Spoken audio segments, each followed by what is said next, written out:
이렇게 정말 폭우가 쏟아지는 저녁에 하나님의 말씀을 사모해서 하나님의 성전에 올라오신 우리 모든 사랑하는 임운동교회 성도님들 진심으로 환영합니다. 또 이렇게 꾸준히 참여해 주시는 우리 어머니 진심으로 감사를 드립니다. 특창을 할 때마다 저는 마음속으로 자꾸 웁니다. 정말 감동스러운 찬미가 아닐 수 없습니다. 은혜라고 하는 말이 언젠가부터 저의 삶의 모든 것에 대한 변명을 없어지게 만들었어요. 그냥 모든 게 다 하나님의 은혜입니다. 지금 제가 살아온 삶을 돌아보면 그걸 부정할 수가 없어요.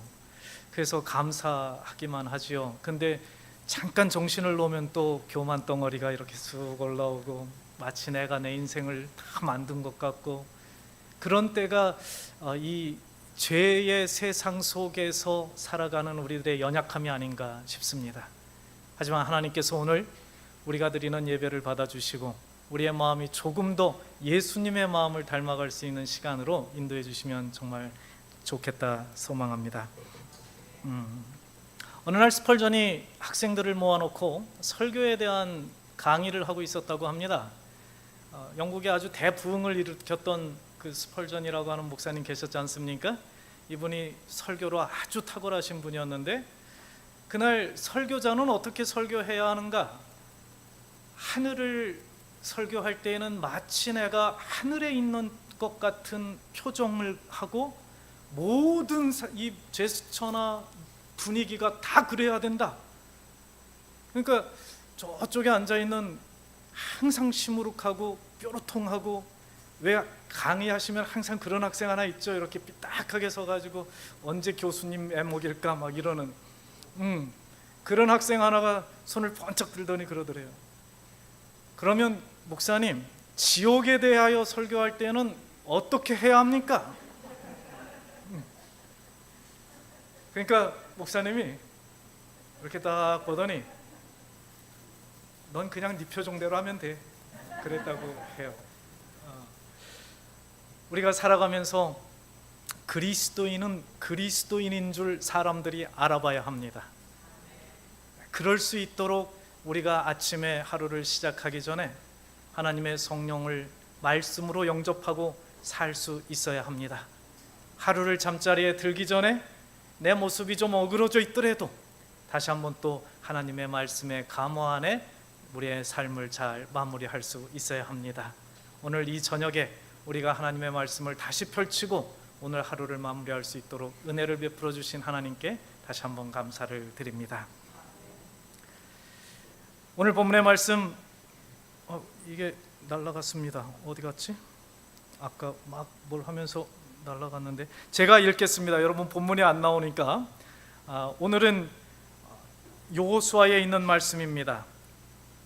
여호수아, 본문이 날아가서 죄송합니다. 이게 뭐가 잘못된 것 같습니다. 그 사이에 본문의 말씀만 제가 읽겠습니다. 라합이 지붕에 올라가서 그들에게 이르되 말하되 여호와께서 이 땅을 너희에게 주신 줄을 내가 아노라.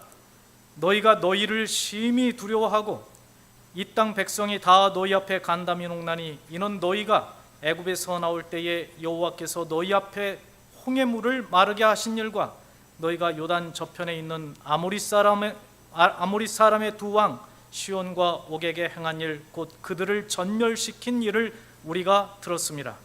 우리가 듣자 곧 마음이 녹았고 너희의 연고로 사람이 정신을 잃었나니 너희 하나님 여호와는 상천하지의 하나님이시니라. 여호수아 2장에 있는 말씀입니다.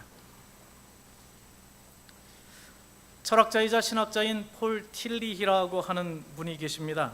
이분이 물질주의를 쫓아 살아가는 현대인에게는 항상 세 가지의 회색 그림자가 따라다닌다라고 하는 말씀을 했어요.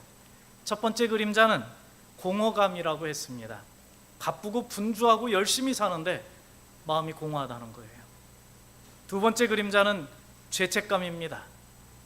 내면 깊은 곳에서 양심을 찌르는 치명적인 후회의 감정들을 가지고 살아간다는 거지요. 세 번째 그림자는 공포감입니다. 급변하는 사회와 알 수 없는 미래에 대한 불안, 죽음에 대한 공포가 늘 현대인의 마음속에 자리 잡고 있다는 거예요. 그런데 이런 회색 그림자는 21세기를 살아가는 우리뿐만 아니라 3500년 전에 여리고성에 살았던 사람들의 삶에도 깊게 드리워지고 있었습니다. 고고학자들이 발굴한 여리고성은 그 외벽이 5m 정도 밑에 쌓여 있다고 해요. 그리고 거기에 다시 폭이 2m, 높이가 7m 정도의 성을 쌓고, 그리고 보통 고대의 성들은 내벽, 해자, 그 다음에 외벽 이렇게 돼 있잖아요. 그러니까 내벽으로 가면 다시 거기서 17m 높이의 내벽을 쌓았다고 합니다. 경사지 우위에 위치해 있었기 때문에 이 성은 위에서 보면 마치 천공의 성처럼, 이 성을 그 시절에 정복한다고 하는 것은 전혀 불가능한, 생각조차 할 수 없을 만큼 위용을 갖춘 그런 성이었습니다.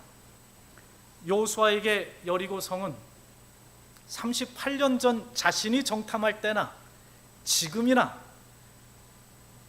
어마어마한 거인 같은 성으로 변함없이 자리 잡고 있었습니다. 그리고 그의 눈에 볼 때 여전히 이스라엘은 메뚜기 같은 현실이었습니다.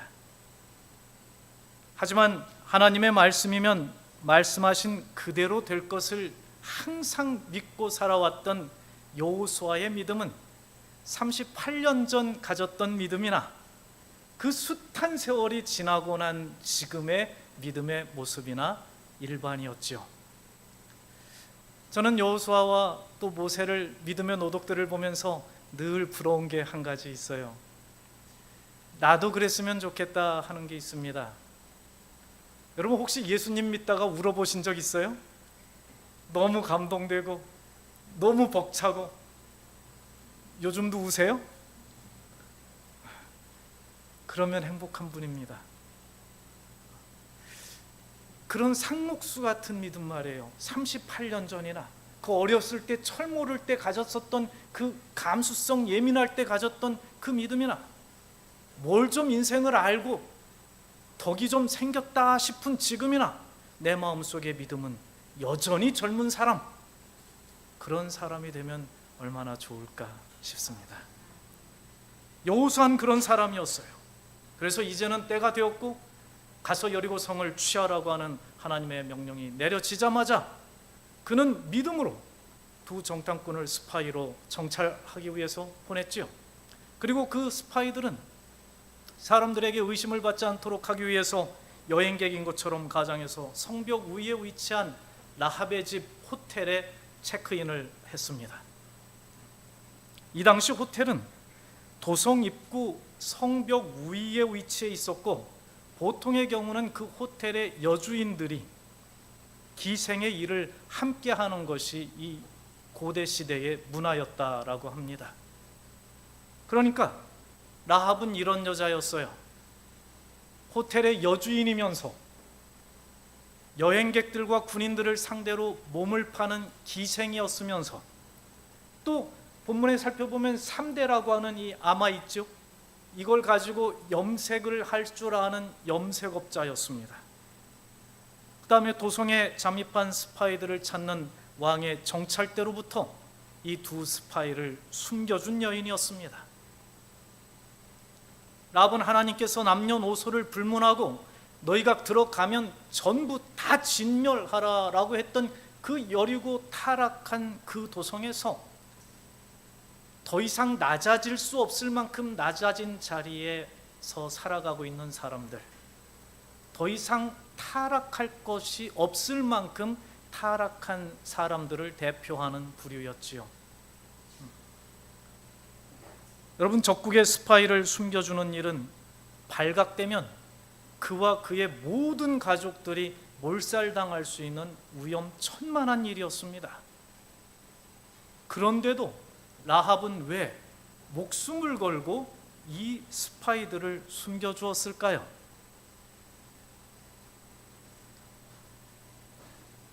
라합이 이렇게 말했습니다. 그들을 전멸시킨 일을 우리가 들었음이라. 우리가 듣자 곧 마음이 녹았고 너희의 연고로 사람이 정신을 잃었나니 너희 하나님 여호와는 상천하지, 하늘에서도 하나님이시고 땅에서도 하나님이신 분인 것을 내가 믿는다.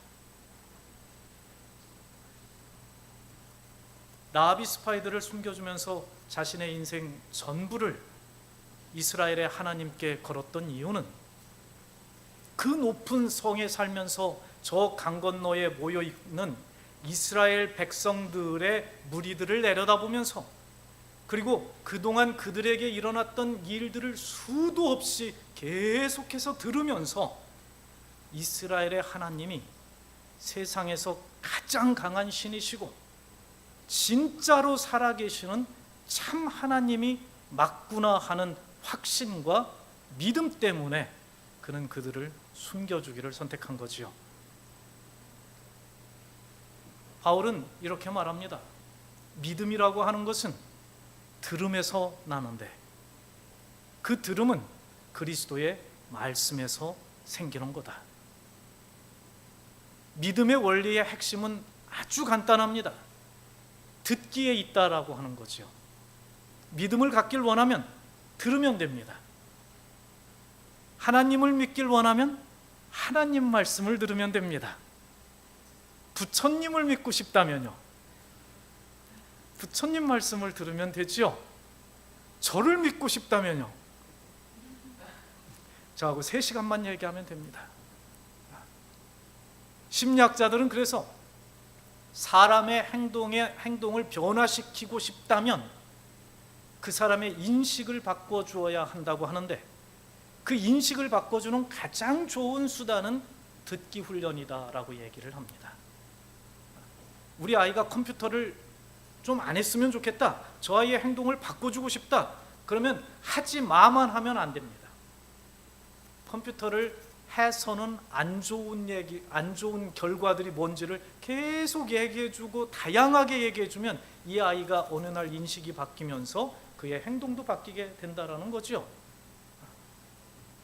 여러분, 거짓말이라고 해도요, 그걸 계속해서 들으면 우리의 마음과 생각에 변화가 일어나기 시작합니다. 그렇습니까? 여러분, 사기 당해봤습니까? 아이쿠, 끄덕끄덕 하는 분들이 있네요. 예. 쏘가본 적 있잖아요. 쏘가본 적. 믿으니까 쏘는 거잖아요. 나치의 선동정치의 대가였죠. 히틀러의 오른팔이었던 괴멜스라고 하는 천재적인 이 사기꾼이 있었습니다. 프로파간다라고 하는 선동가였죠. 이 사람이 아주 유명한 명언을 하나 남겼습니다.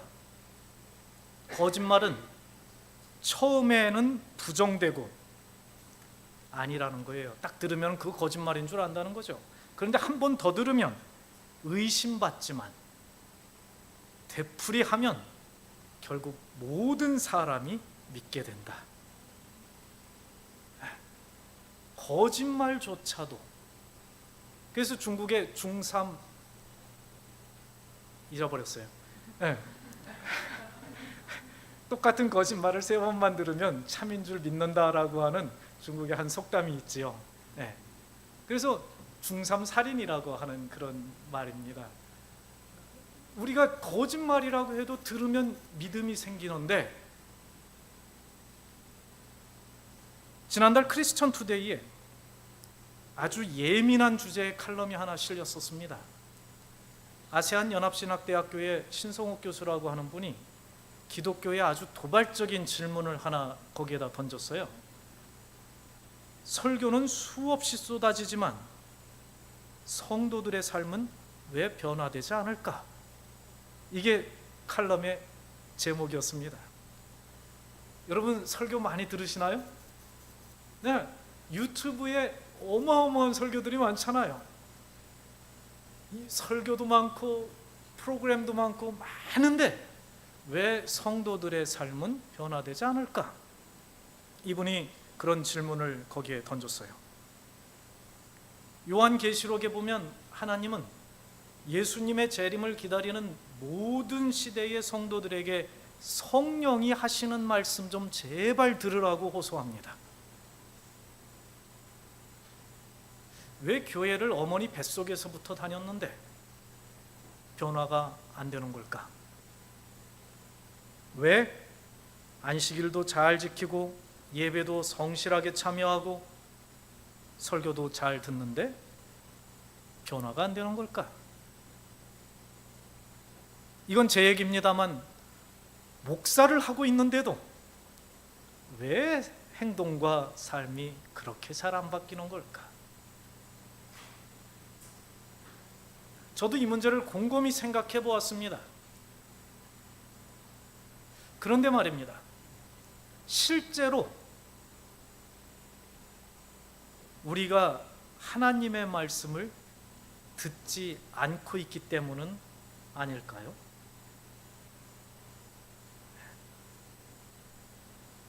하나님의 말씀보다 다른 것을 더 많이 들으면 하나님에 대한 믿음보다 다른 것에 대한 믿음이 훨씬 더 많이 생기는 것이 당연한 것입니다.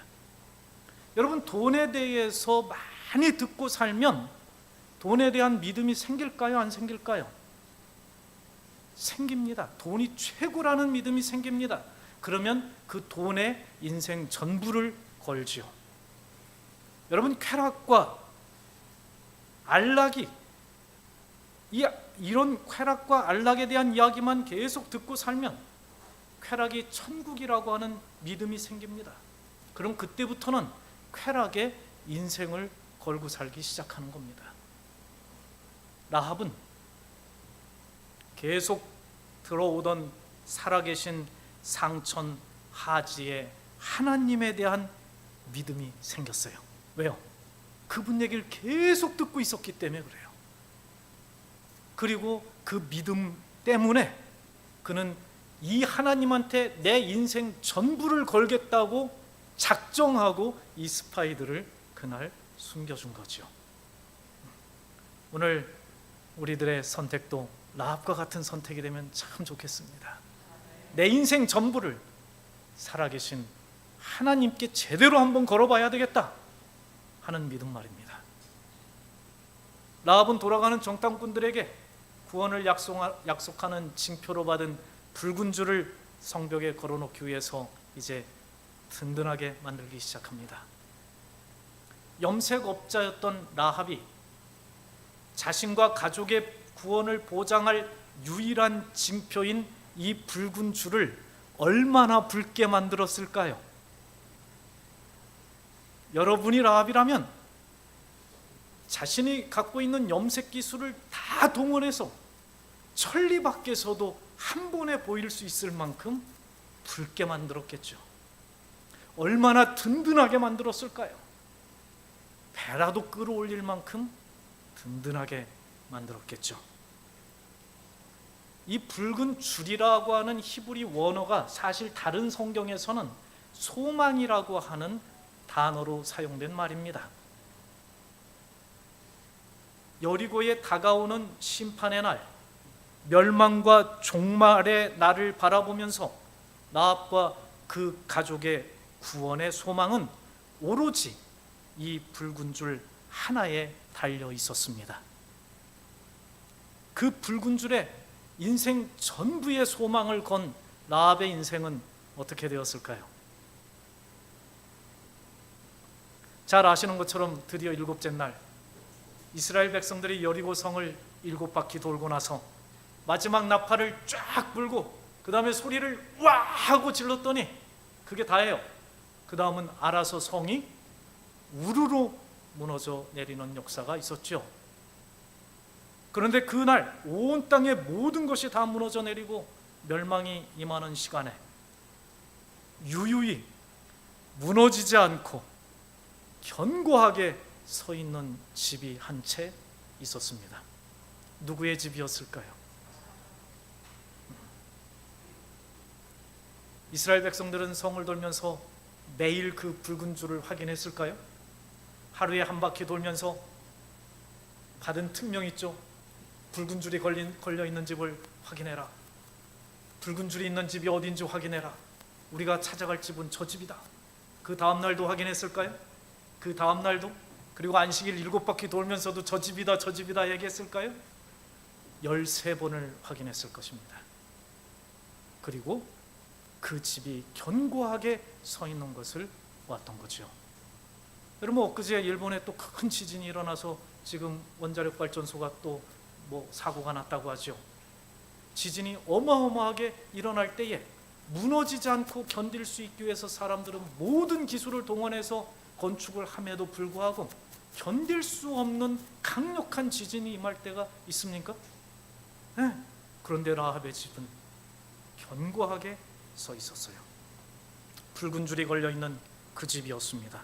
마치 이스라엘 백성들이 애굽을 떠나는 날, 애굽 온 땅을 살육하는 그 심판의 날에 어린 양의 피가 묻은 집을 심판의 천사들이 건너뛰었다, 패스 오버를 했다 하는 그런 일이 일어났던 것처럼, 이 붉은 줄이 있는 집은 온 땅이 갈라지고 무너지는 그 순간에도 견고하게 남아 있을 수 있었습니다. 이 붉은 줄은 우리가 잘 아는 것처럼 예수 그리스도의 십자가의 희생의 피를 예표하는 그런 상징이었죠. 성경은 조금 더 쭉 지나서 계시록에 가보면 이번에는 여리고가 아니라 이 땅의 상천 하지의 하나님이 다시 오실 것이라고 말하고 있습니다. 그리고 그분은 점점 가까이 오는 그 시간에 예수님이 가까이 오고 있구나, 이 땅의 종말이 정말 거의 다 됐구나 라고 하는 걸 누구라도 알 수 있는 그 시간이 되면, 그리고 그런 바로 직전에 사는 사람들은 서로가 서로를 향해서 이런 질문을 하고 있는 것을 미리 적어놓고 있습니다. 땅의 임금들과 왕족들과 장군들과 부자들과 강한 자들과 각 종과 자주자가 굴과 산 바위 틈에 숨어 산과 바위에게 이르되 우리 위에 떨어져 보좌에 앉으신 이의 낯에 서와 어린 양의 진노에서 우리를 가리우라. 그들의 진노에 큰 날이 이르렀으니, 아이고 이제 큰일 났습니다. 그들이 서로 묻습니다. 누가 능히 서리요? 누가 이 무너지는 세상에서 능히 설 수 있을까? 서로 염려합니다. 주님이 오시는 날 이 땅은 모든 것이 무너져 내릴 뿐만 아니라 모든 것이 불에 태워질 거라고 말씀합니다. 모든 것이 무너지고 모든 것이 태워지는, 불로 소멸되는 그날, 무너지지 않고 소멸되지 않을 수 있는 그런 인생은 어떤 사람들일까요? 그 큰 환난의 날에 견고하게 능히 설 수 있는 사람들은 한 가지 공통점을 가지고 있습니다. 어린 양의 피라는 공통점이지요. 우리를 구원하기 위해서 십자가에서 피 흘려 죽으신 예수님, 그 붉은 줄을 굳게 잡고 그 붉은 줄에 인생 전부를 걸고 살았던 그 사람들이라는 공통점을 가지고 있어요. 여러분, 우리는 살면서 인생이 무너지는 경험을 할 때가 있습니까? 있습니다. 모든 것을 소멸하는 뜨거운 불처럼 견딜 수 없는 고통의 불길을 지나가야 할 때가 있습니까? 있습니다. 그런 때에라도 무너지지 않고 소멸되지 않고 설 수 있는 능력은 어디서 얻을 수 있을까? 여러분, 혹시 페북 하시는 분 있습니까? 대부분 다 하시죠? 그 페이스북의 최고 운영 책임자이면서 작가인 셰럴 샌드버그라고 하는 여성이 있어요. 그분하고 와튼 스쿨의 심리학 교수인 애덤 그랜트라고 하는 분이 함께 쓴 옵션 B라고 하는 책이에요. 저 책은 여러분이 한번 좀 읽어보시면 큰 도움이 될 만한 책입니다. 저 책에는 이 셰럴 샌드버그가 자신의 삶이 정말 통째로 무너지는 경험을 했던 얘기를 적고 있어요. 그리고 그 경험을 어떻게 극복했는지에 대하여 함께 쓴 책입니다. 세계적인 기업 페이스북을 운영하는 최정상의 리더로, 남편을 더없이 사랑하는 아내로, 그리고 두 아이의 멋진 엄마로 살아가던 중에 남편과 떠난 휴양지에서 사고로 남편이 급작스럽게 숨을 거두었습니다. 천지가 무너진 거지요. 남편을 잃고 난 뒤 그녀의 온 세상이 무너지는 것 같던 심정을 이렇게 그는 책에 적고 있습니다. 골드버그가 떠나고 처음 얼마 동안은 슬픔이 거머리처럼 달라붙어서 떨어지지 않았다. 슬픔은 슬그머니 밀려오기도 하고 폭발할 기세로 끌어오르기도 하고 골마 터져 마음을 찢어놓기도 했다. 슬픔이 파도치듯 솟구쳤다가 심장을 뜯어낼 듯 온몸을 뒤흔들며 지나갔다. 그럴 때면 1시간은 고사하고 단 1분도 고통을 견뎌낼 수 없을 것만 같았다. 그간에 이룬 모든 삶이 균형을 잃었다. 인간관계는 물론이고 일과 사생활 전반의 모든 것이 이전처럼 유지될 수 없었다. 그리고 두려웠다. 이제 7살, 10살에 불과한 어린 자식들이 아빠 없는 슬픔을 짊어져야 할 것이라는 생각이 불안감을 가중시켰다. 여성들은 좀 공감이 갑니까? 저도 우리 어머님이, 저는 여러분께 제가 어디 가서 어머님 얘기를 이렇게 많이 한 적이 없는데 이문동교회 성도님들하고는 정이 들었나 봅니다. 자꾸 어머니 생각하게 합니다. 왜냐하면 아버님이 일찍 돌아가시고 어머님 혼자 되셨을 때 그때는 아이가 이제 48이셨거든요. 뭐 그때는 막 할머니처럼 이렇게 좀 그랬겠지만 요즘 48은 혹시 있습니까? 그냥 아직도 청년이시잖아요. 그런 여인네가 해가 지는 그 저녁살이 되면 자식들 저녁 다 먹여놓고 저쪽 마루 끝에 걸터 앉아서 채양 밑 위로 이렇게 비추는 달을 쳐다보면서 처량하게 앉아 있습니다. 그냥 처량하게 앉아 있다가 이미자 씨의 동백아가씨를 혼자 중얼중얼 부르셨어요.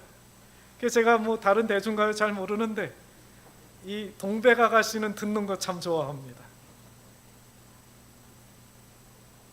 10대의 아이가 왜 어머니가 저러고 있나, 그리고 그 심정 헤아릴 길이 없으니까 모른 척 했어요. 근데 그 나이를 훌쩍 더 살았잖아요. 이제는 알 것 같아요. 천지가 무너졌었을 것 같아요.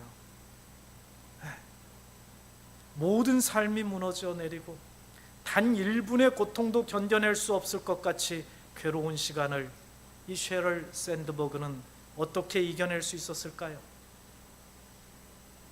어떻게 다시 살아갈 힘을 회복하고 마음의 근력을 회복할 수 있었을까요? 나중에 잘 극복하고 힘을 다시 낸 뒤에 자신을 위해서 걱정해주고 염려해 주었던 많은 친구들과 가족들에게 자신이 힘을 낼 수 있었던 자신을 붙들어 줬던 한 시가 있다고 하면서 그 시를 다 페북으로 이렇게 뭐라고 하죠? 그 페북 맞죠? 네, 그거로 이렇게 같이 나눴습니다. 그 시가 여러분도 잘 알고 있는 모래 위의 발자국이라는 시예요. 그 시는 이렇게 시작하죠. 어느 날 밤에 한 사람이 꿈을 꾸었습니다. 그는 꿈속에서 예수님과 함께 해변을 따라 걷고 있었습니다. 하늘 저편에 자신의 인생의 장면들이 번쩍이며 비쳤습니다. 한 장면씩 지나갈 때마다 그는 모래 위에 난 두 쌍의 발자국을 보았습니다. 하나는 그의 것이었고 다른 하나는 주님의 것이었습니다. 인생의 마지막 장면이 비쳤을 때 그는 모래 위의 발자국을 돌아보았습니다. 그는 자기가 걸어온 길에 발자국이 한 쌍밖에 없는 때가 많다는 사실을 알아차렸습니다.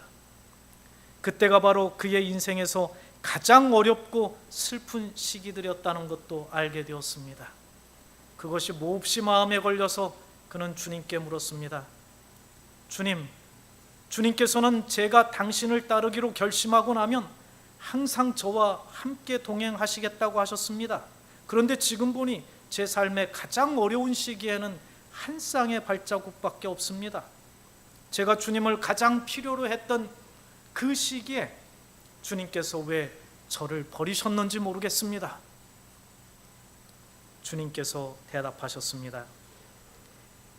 나의 소중하고 소중한 아들아, 나는 너를 사랑하기 때문에 너를 버리지 않는다. 내 시련과 고난의 시절에 한 쌍의 발자국만 보이는 것은 내가 너를 업고 간 것이기 때문이다. 셰럴이 그녀의 무너지는 세상 속에서도 무너지지 않고 마음의 근력을 회복하고 다시 우뚝 서서 삶을 맞이할 수 있었던 것은 살아계신 하나님이 고난의 시간에 자신을 업고 지나가고 있다는 확신과 믿음 때문이었습니다.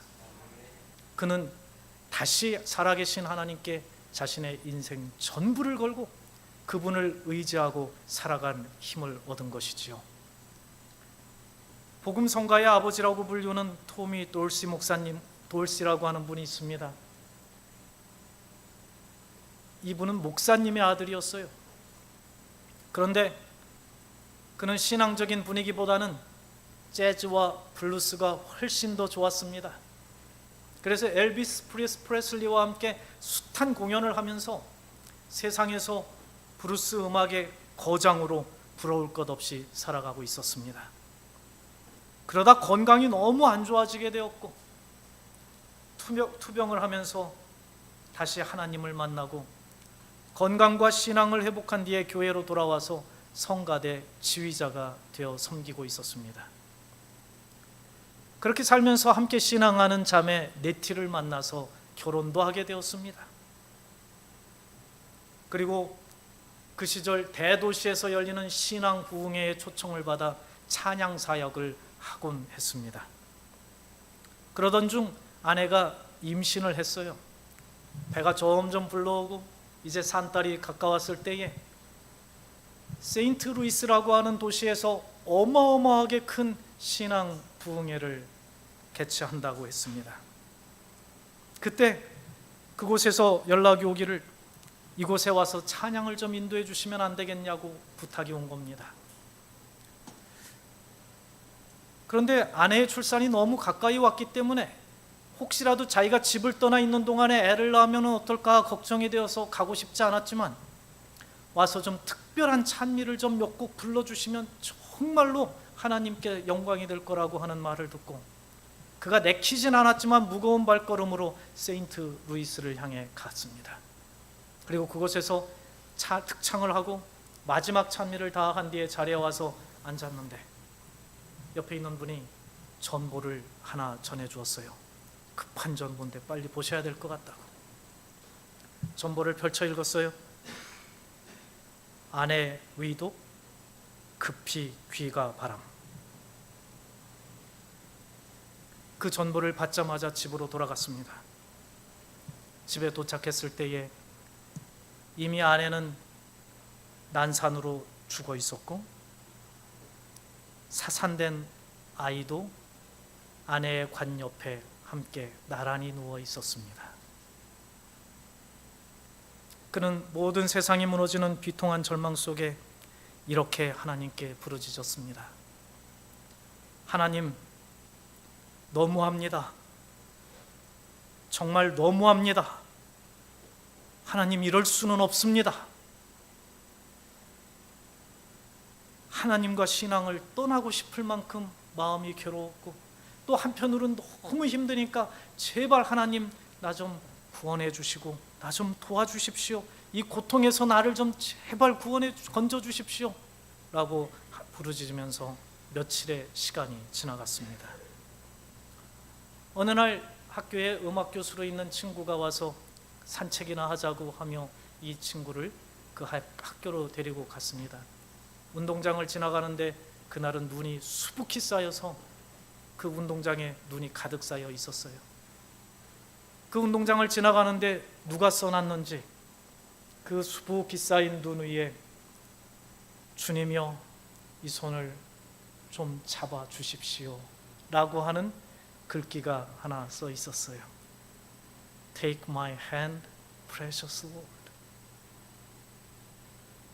그걸 스쳐 지나가면서 읽고 친구와 함께 음악실에 도착한 뒤에 이 돌씨는 피아노에 앉자마자 한 찬양을 연주하기 시작했습니다. 혹시 지금 연주를 좀 해줄 수 있을까요?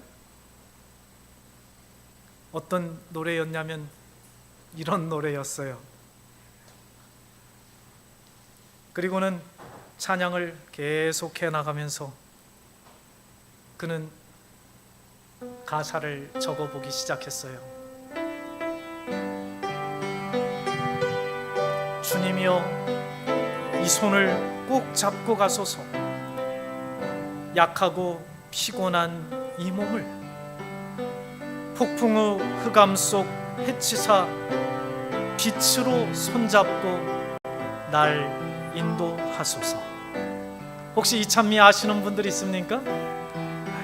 우리 한번 다 같이 1절 불러볼까요?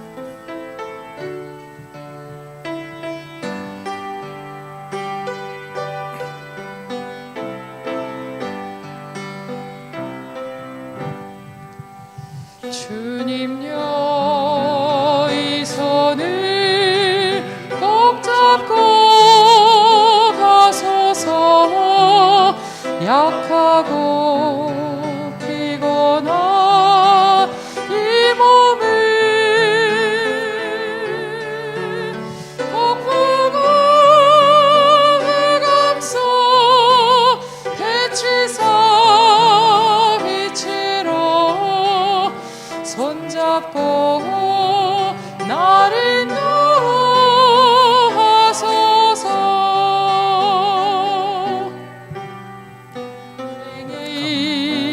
힘들고 고난이 겹칠 때 주님여 날 도와 주소서. 외치는 이 소리 귀 기울이시사 손잡고 날 인도하소서.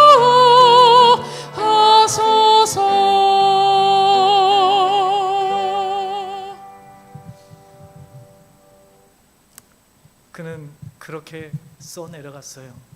주님이여 이 손을 꼭 잡고 가소서. 약하고 피곤한 이 몸을 폭풍의 흑암 속 해치사 빛으로 손잡고 날 좀 인도해 주십시오. 인생이 힘들고 고난이 겹칠 때마다 주님 날 좀 도와주십시오.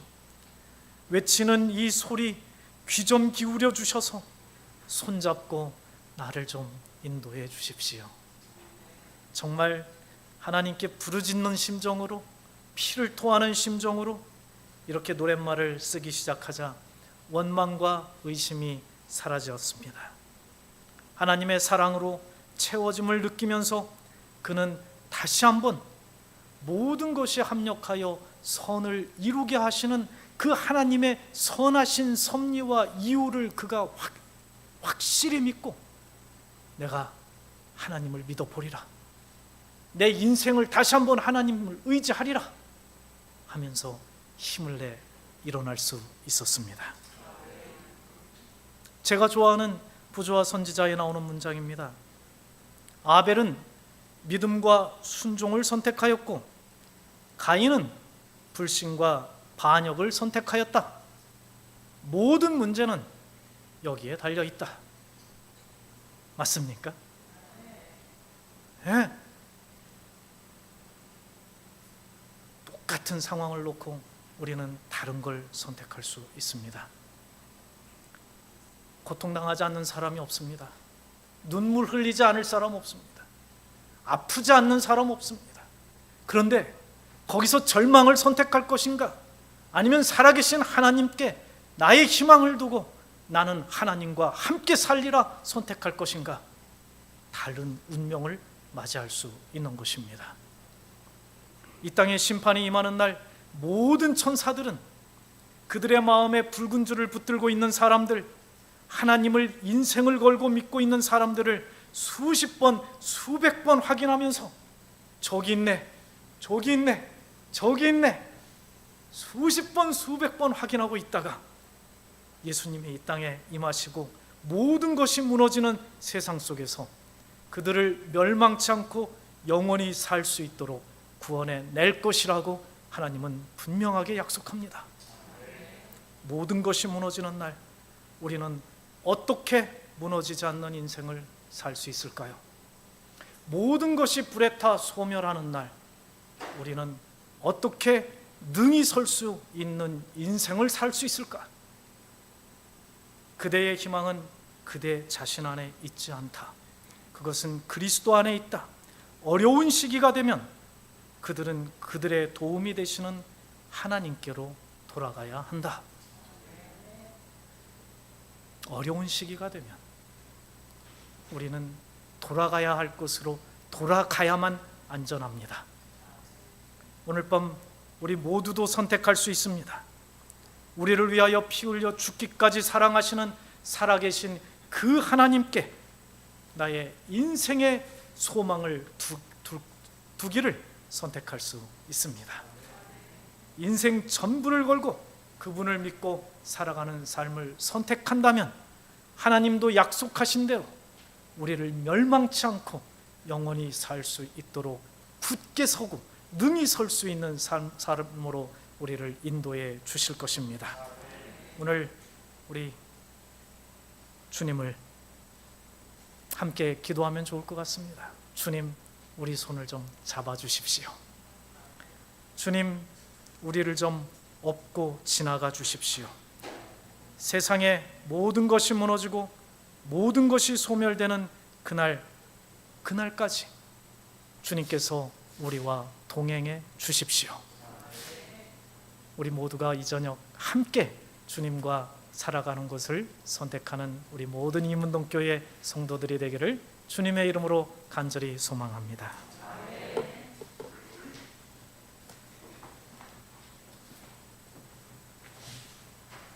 예, 우리 시간 말씀을 생각하시면서 우리 마치는 찬미 327장 찬미하겠습니다. 우리 찬미 후에 목사님 기도하시겠습니다.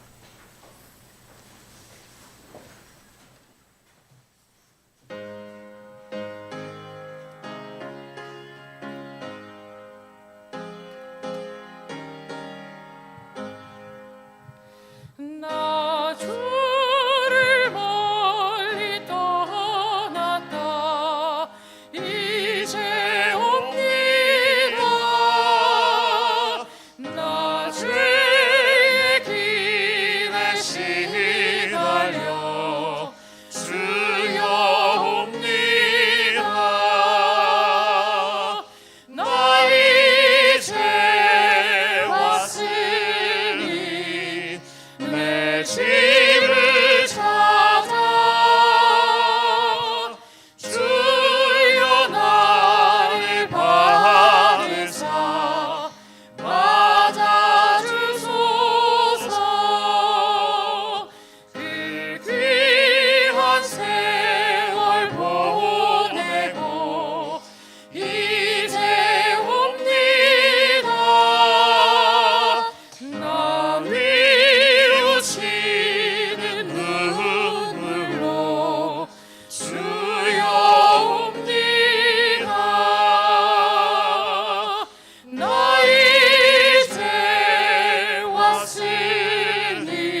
참 좋으신 하나님 아버지, 오늘 인생 전부를 걸고 하나님을 믿기로 선택한 주님의 사랑하는 모든 자녀들에게 하나님께서 오시는 그날까지 아버지의 사랑과 그리스도의 은혜와 성령의 감동케 하시는 능력으로 우리를 인도해 주시옵기를 예수님의 이름으로 간절히 기도드립니다.